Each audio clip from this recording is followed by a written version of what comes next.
We've got 1,250 students here, and we've divided that into 5 colleges.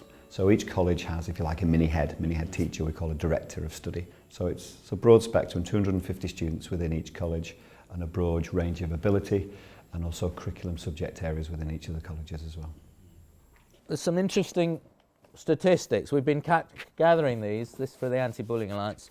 For instance, twice as many disabled kids get bullied in primary schools as non-disabled. So that's something we know.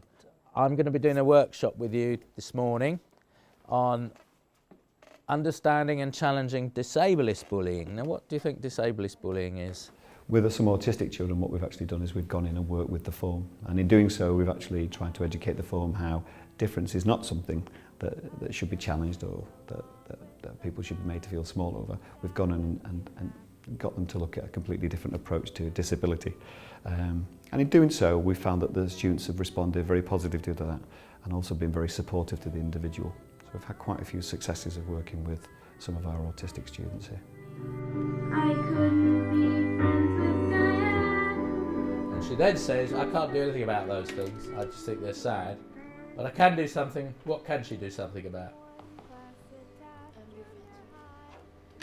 So you could all do something, right? If you don't like the world the way it is, you could all do something. There's a quote up there.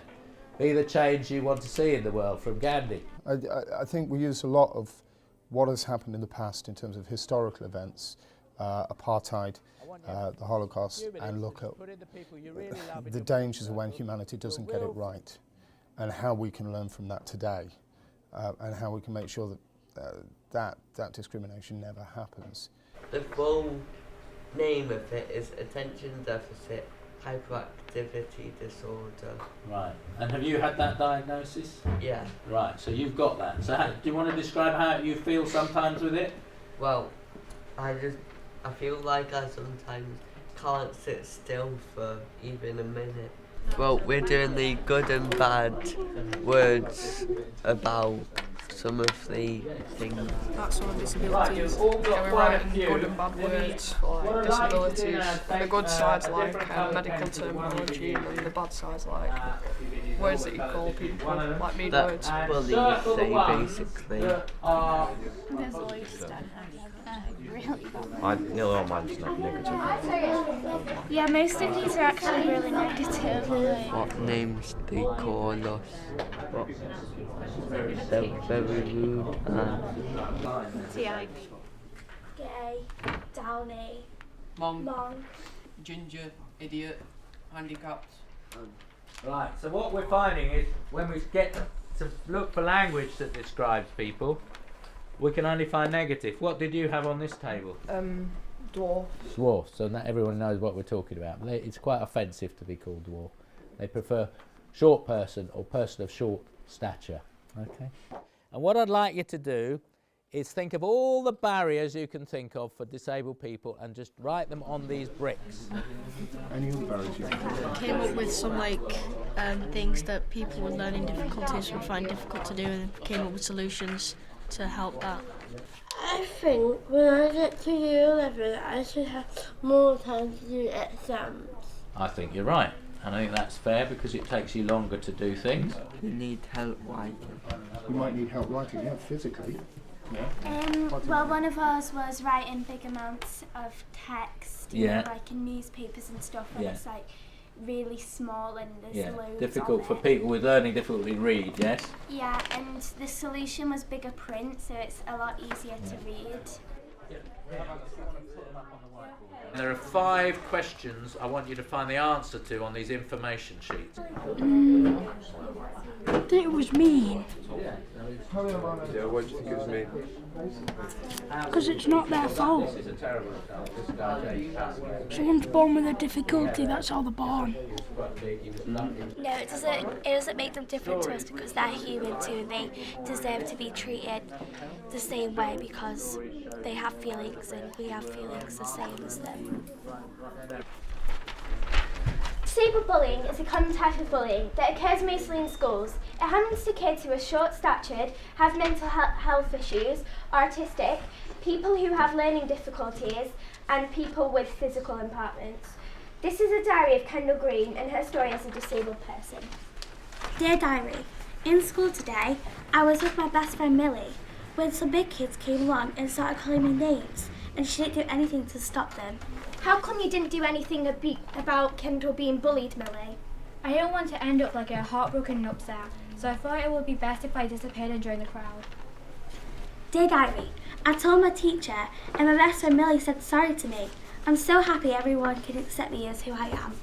Are you happy that you made friends now? Yes, and I truly regret that I turned against her.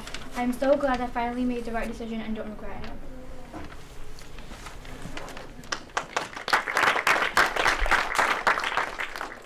What we're doing is we're making sort of a poster about like this bullying, and we're sort of doing the history of bullying, and not really bullying but like disabled people throughout history. Creating a poster of like definitions of like offensive language towards disabled people. On this one so far we've got definitions for the words such as like retard and cripple. It'll make them know that like not to use these words because they don't know where the origin's from. Sort of like educating the people about the words, like because people just use them without thinking about them. Disablist bullying is the repetitive, intentional hurting of one person or group by another person or group where the relationship involves an imbalance of power. Here me and Michael have done some definitions of offensive language against disabled people. People have made wrong decisions in the past, but now we can change that to stop disablist bullying.